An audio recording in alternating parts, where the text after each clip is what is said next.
Well, thank you all for joining us today. It's a real pleasure, and I will say this is I've done a lot of interviews with the media. I've never been the one doing the interviewing, so it's a bit of a treat for me. And I know, I've had many conversations with all three of you over the years. So I'm interested in hearing your answers to questions today. So for folks tuning in, this is part of a series of live streamed interviews that VPIRG's doing as we've figured out how to adapt to this new reality and do our work remotely. So much of our work is talking to people in person, and that's not something we can do right now. So we hope you find these valuable. I'm joined today by Anne Galloway, who is the founder and editor of VTDigger.org. Thank you so much for joining us, Anne. Thank you, Ben.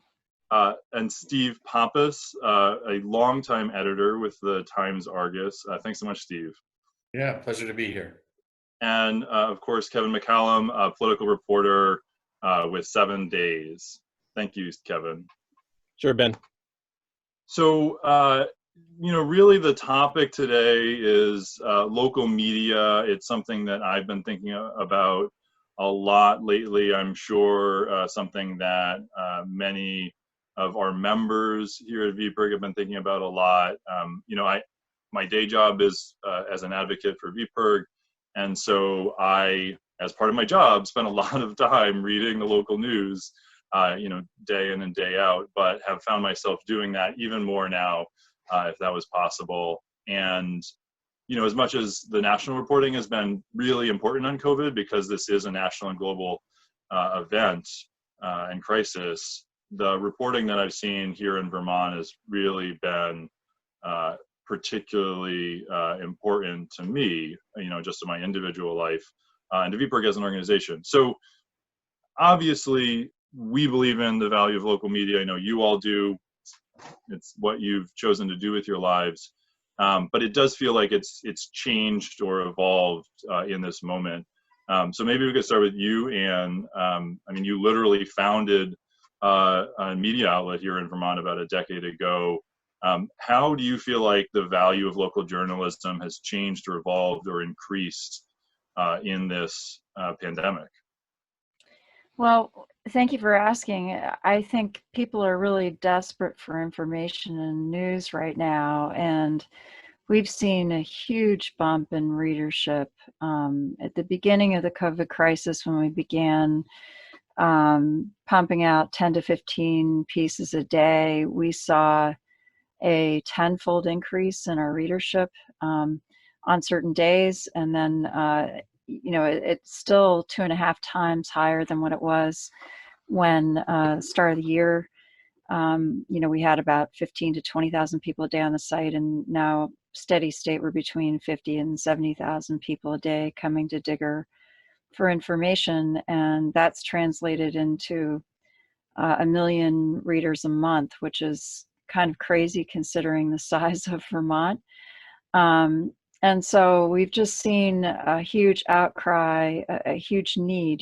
People are sending us questions, they're dropping tips, they're calling us, and it's not just the tip drop form that we have. It's, people literally phoning each and every person on staff wanting information. You see this with the press conferences that the governor's holding.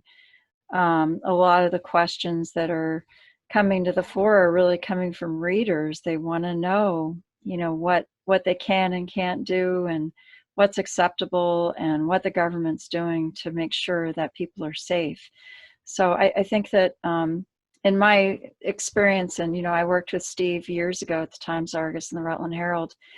In my 25 years in journalism, this has been the biggest story, I think, of my lifetime, and I'm sure that's true for everyone here on the call. And it's such a local story. It is international, national, and it's also hyper local. What people need to know on a local level is so profound and interesting. We need to hear each other's stories. We need to know what businesses are open. People are concerned about the economy. It's just kind of a limitless number of stories that need to be produced every day to make sure that people have the information they need to cope at this time. I was definitely concerned early on that we were going to, the pandemic and being scattered was going to make it more difficult for us to produce stories, and that certainly has not been the case. The combined reporting staff, so the Rutland Herald and the Times Argus, have very much come together. And to reiterate what Anne said, it's not just the stories that are important to all aspects of everything from healthcare policy down to, how do I take care of my kid if I'm an essential worker, or in our case, even wanting to know where I can get takeout kind of things.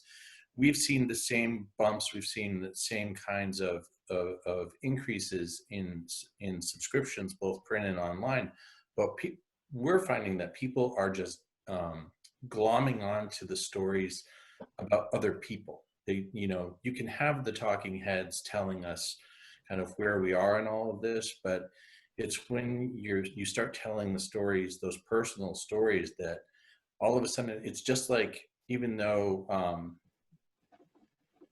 we all know who's in the community, they latch right on and they want to talk about it even more. And we're seeing that turn into not just an increase in tips and story ideas and kind of where we come at the angles at which we use stories, but the number of people contributing letters to the editor and commentaries has been off the charts. And you can attribute to all of this to, who knows, boredom, maybe, maybe people just wanting something to do, but also that need for information.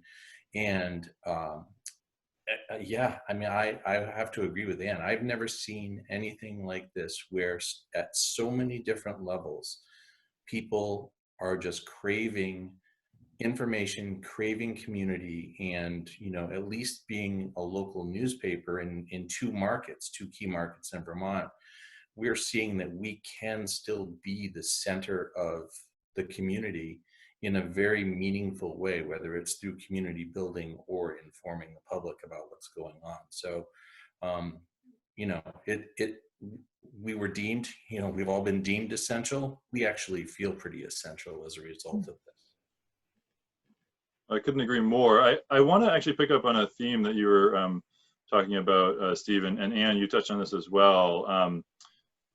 How has your job changed? How has the job of a reporter changed in this moment? You've mentioned a few things. You're getting more tips, you're getting more letters to the editor and commentaries. Are there other ways that the job of a journalist, of a reporter, has changed in this moment? I mean, beyond the being on too many Zoom meetings and all of the things that we're familiar with, how has your day-to-day shifted? Kevin, you want to take a stab at that one first? Sure. No, the biggest challenge that I find is that there are literally too many stories for any normal-sized news staff to get to. The transfer, the shift at the State House to the Zoom platform means that on any given day, there are literally as many as a dozen committee meetings going on at any given time on an important subject for responding to the COVID crisis. And it is profoundly difficult to decide where to spend your energy. We could sit there all day long and just report on the legislative machinations underway remotely at the legislature. And yet, as Steven said, the stories that people care about are these more personal stories of people in the community. My colleague Courtney Lambda did this phenomenal story about 6 different people in a duplex in Burlington who suffered through COVID-19 and how they came through it. And those types of stories, I find, are more compelling, but they're harder to find now because we're drawn to the Zoom calls and what's the legislature up to and what are they doing and what's going on at the press conference. And I'm urging my colleagues to sort of not get pulled into that trap of sort of just constantly running from committee room to committee room to press conference, looking for stories, but to try to find those stories, as Steven mentioned, that sort of the community really grips them. So that's the biggest challenge. There's just too many stories to tell. Yeah, I can only imagine. Steve, were you jumping in there? I had one follow-up question for Kevin, but if you wanted to chime in, please be my guest. I was just going to say that I think all of our news staffs are feeling the same way, in that we aren't wasting probably as much time talking things through as we used to. We're finding that the conversations tend to be very directed, very meaningful. We're doing a thing at the Times Argus and Rutland Herald where the reporters are basically, there's a budget email every day where they put in what they're working on, and then there's a discussion email, and it's reply all day long, so that people can be chiming in about, well, have you talked to so-and-so? Have you reached out here? And, you know, journalists are really terrible communicators in a lot of ways, but, you know, this has kind of solidified how we communicate with each other, minus, you know, at least through email, minus the ego, minus the, you know, motives, minus the, I don't want to really cover that story. It's at least elevating to kind of a, where it's streamlined to a very core story idea that we can work from. And that's been, you know, as the editor of the papers, that's been a joy to watch, to see everybody kind of come together in a meaningful way. I thought in the beginning it was going to be a novelty, but, you know, however many weeks into this we're still seeing the same kind of energy, which is great. One question that I had about the State House, Kevin, you mentioned the Zoom meetings, which are, of course, live streamed and saved for posterity on YouTube, which has brought a level of transparency to the State House proceedings that Vermont has never seen before. You know, your average Vermonter couldn't, you know, tune in after dinner to the Senate Finance hearing before a month and a half ago. They had to, you know, take a day off from work, drive up to Montpelier. None of that's true anymore. I wonder for any of your thoughts, Kevin in particular, you mentioned that, and Anne, I know that Digger did a story on this kind of theme as well. You know, has that just been entirely a net positive from a transparency standpoint? Are there practices that you're hoping will continue from a transparency standpoint? Have there been ways that it's been harder to get information because you can't physically be there, even though the actual meetings themselves are on Zoom? So I fully agree with you, Ben, that the transparency of Montpelier in many ways has dramatically increased, right? If you're a member of the public, you can now participate in or watch a conversation that occurred at the legislature, you know, from the convenience of your home, days later, if you feel like it. And it's preserved for posterity. So we can go back, we can check what happened. But there is also a tremendous loss, I think, of insight into what's going on in Montpelier, because, as you know, the State House is this wonderful place where lawmakers and lobbyists and reporters and members of the public and attorneys for the legislature kind of all mingle together, and they pass each other in the hallways, and they talk to one another about what is interesting, what they care about, what was surprising, what was newsworthy, what was unexpected happening in the building that day.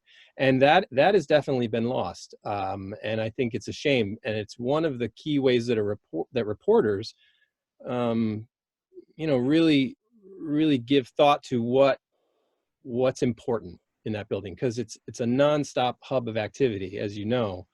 But distilling down to the kind of most important events of the day is one of a reporter's most important jobs, and that has become harder to do, for sure, I've found. Well, so much of it too is about serendipity. Yeah. You know, you don't know who you're going to run into in the hallway. You don't know what someone might say just out of earshot. And, you know, reporters in the State House are in the business of overhearing conversations and asking impertinent questions when necessary of people who are not necessarily expecting them to have an interest in what they might say. So, you know, that there's a kind of formality about the Zoom call. And it's, as we're experiencing here, it's the best we can do, but it's also a little bit stilted. You know, we can't have a real conversation on Zoom. And it's a big adjustment for the whole world and for lawmakers as well. That said, I think it's amazing how quickly lawmakers have adapted.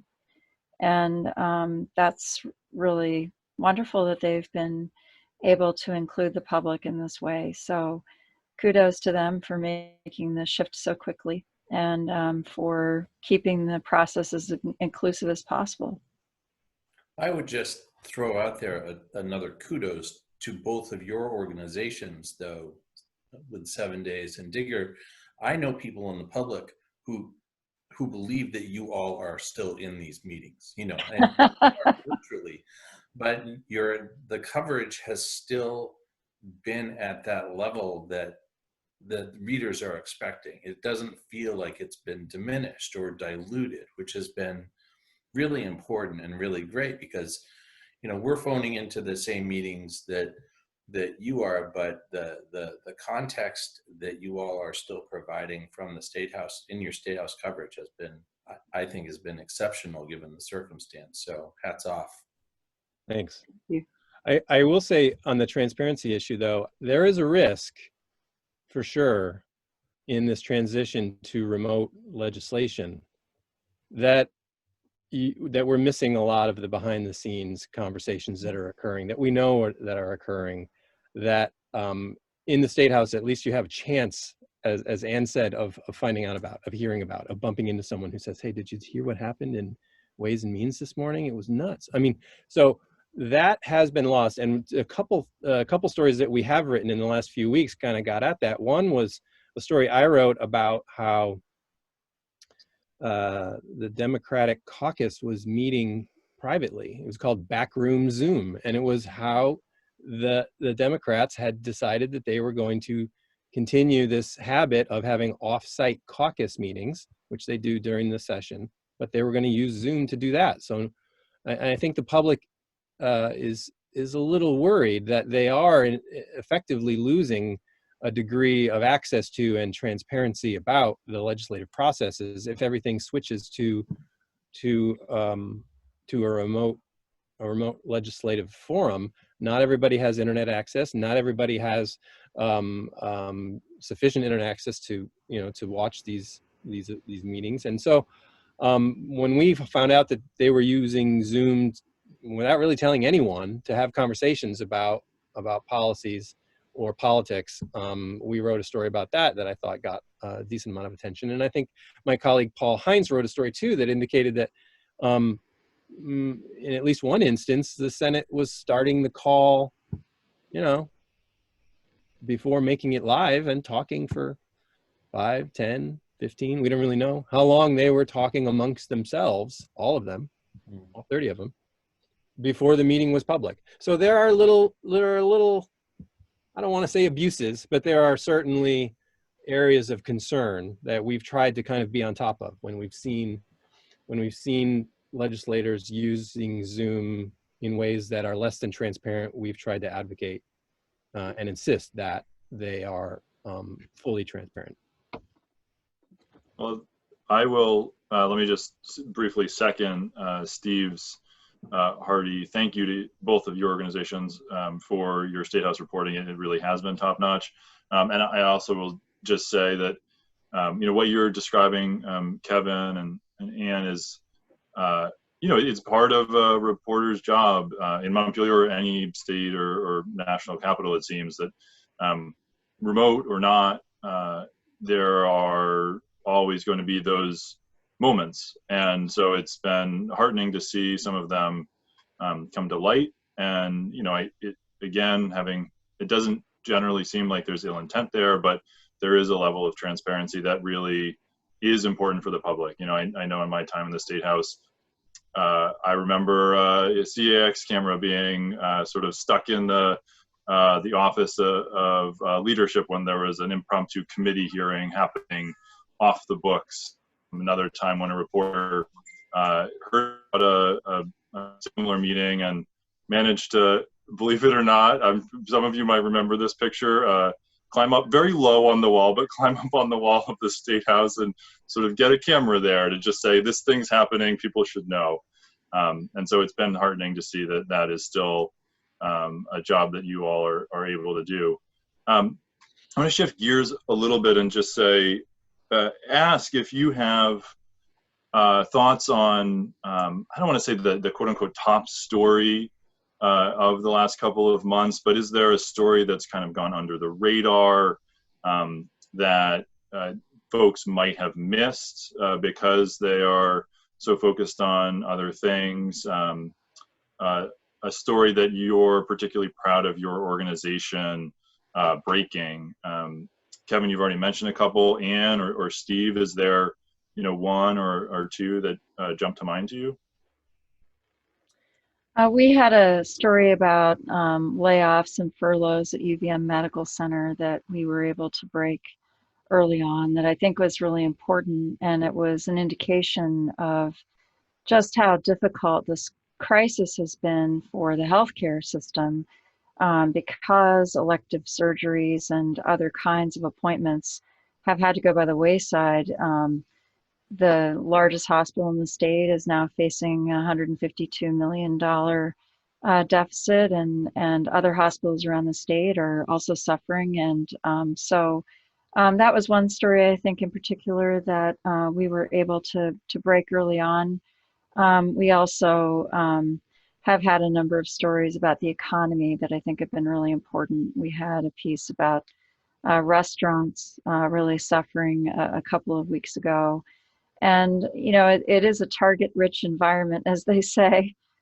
So it's possible really every day to break stories because there's so much to report, as both Kevin and Steven have said. And so I think, you know, everybody here has broken important pieces over the course of the past 2 months. Unfortunately, we had a very large story that kind of got subsumed by the COVID coverage. We had a big kind of look back on Kaya Morris and the impact of alleged hate crimes committed against her and her family, and how the Bennington Police Department responded and how the community responded to that. And that was a piece that Alan Keyes worked on for about a year with Peter Hirschfeld at VPR, and that came out the Sunday before COVID. So that didn't get the kind of play we'd hoped to give it, but that's the way it goes in the news business. I would say that we had a couple of stories early on. One that Dave Delcourt did, where when the state was issuing their daily reports, he started asking questions about, well, what does this mean? How many people are actually in hospital beds being treated for COVID, and how many hospital beds are there? And is, you know, what is the actual number, and what is the need for the state? And that it created that particular story seemed to create a sense of urgency and allowed the state to kind of force them to shift their daily reporting to be a little more comprehensive about where folks were. And you know, Dave's one of those guys who, as Anne knows him well, he's like a dog with a bone. He's just not going to let it go. And he, you know, was convinced that it was important for the public, especially in the communities with hospitals, to know, you know, kind of what was at play in each of their communities. And the other thing that I feel like just all of us have kind of done that has been interesting is that we're, you know, it's easy to hear what the governor and Dr. Levine have been saying every day about all of these things, but and the administration's being praised for their transparency and, you know, in standing up there for these long periods of time. But the reporters are really asking some pretty hard questions of the administration and kind of showing the weaknesses within within this administration. I wouldn't say in the governor, but I think all of us have shown that he may not have exactly the right people in as department heads right now, and in certain cases. And I think all of us have shown in our coverage certain weaknesses in you know, in that regard, which has been interesting. And it's been interesting, you know, to watch who they kind of wheel out at different times. Well, I would say that I feel as though 7 Days has done an exceptional job in covering long-term care facilities. We last year put a tremendous amount of work into a series about residential care facilities. And now that COVID has arrived, I think, and Burlington, as I'm sure everyone knows, has had a significant number of the deaths in the state have been in Chittenden County and in Burlington, because that's where there's a concentration of nursing homes. I think the latest numbers were 28 of the 53 deaths in the state are connected to nursing homes. That's more than half of all deaths in the state happening in these facilities. And I think our coverage of how these pandemics, how these outbreaks have rolled out, have occurred at these facilities, despite all the best efforts to contain them once they've been identified, I think has been stellar. And we're trying to continue that coverage with a story that's coming out tomorrow about how, sort of unbeknownst to everyone, the governor, in one of his executive orders last month, essentially granted immunity to all healthcare organizations in the state, including nursing facilities, many of which are for-profit. He granted, you know, immunity from any sort of civil liability of any kind, except for, you know, certain cases of egregious negligence. And so that story is one that's continuing to evolve, and we're continuing to track it as closely as possible. And I think it's one of the ones that, because of our location in Burlington and focus on Chittenden County, that we've tried to really stay on top of. So I think we've done a good job on that one. Well, so we're coming up on the half-hour mark, and I know you all have stories to write and stories to edit, so I don't want to take too much of more of your time. Certainly, I hope folks about those stories that you flagged. I think we should be able to put a few links to some of them in the comments of the Facebook post after we wrap. But before we do wrap, I know that so many VPIRG members and just Vermonters generally, again, understand, even at the very best of times, the incredible importance of local media. And I think, you know, the kind of readership numbers that we were talking about earlier really highlight how that is even more true today, both the importance and people's understanding of it. So the last question I've got for all of you is, if someone in Vermont is a supporter of local media, what can they do to support you right now to make sure that you can keep on churning out these stories and doing the investigative journalism that we've been talking about?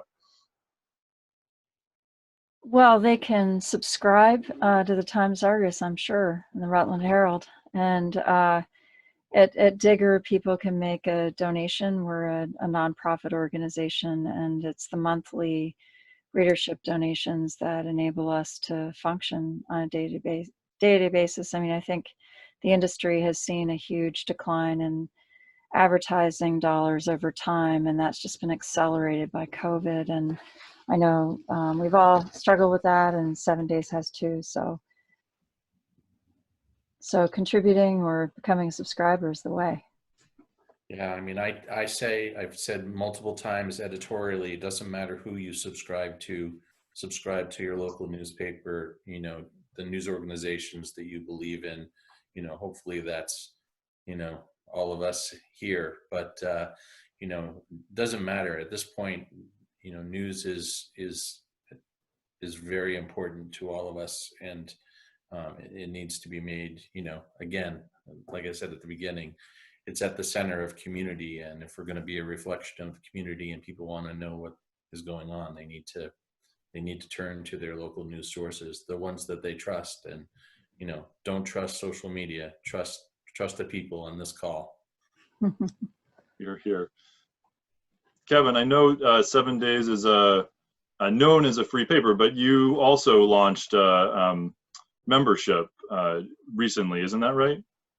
Right. So yeah, as you know, 7 Days is an alt weekly that's handed out on the street, you know, in stacks all over the place, and that's just changed dramatically. And one of the ways that the paper has tried to encourage financial support is to encourage people to be super readers and make donations and to the organization. And that's, you know, that actually helps more for the morale, I think, as for the bottom line. You know, I mean, I know our publishers, when they see hundreds of people stepping up and paying money to, you know, be a super reader for 7 days, that's just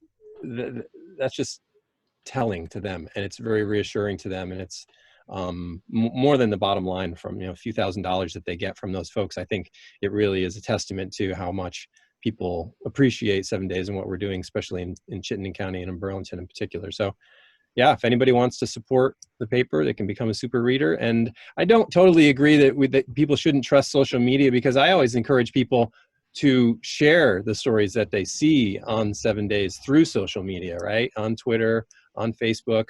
One of the best ways you can sort of support the journalism that you appreciate is to share it through your networks and tell people that here's a great story that I read in 7 Days, you should totally check it out.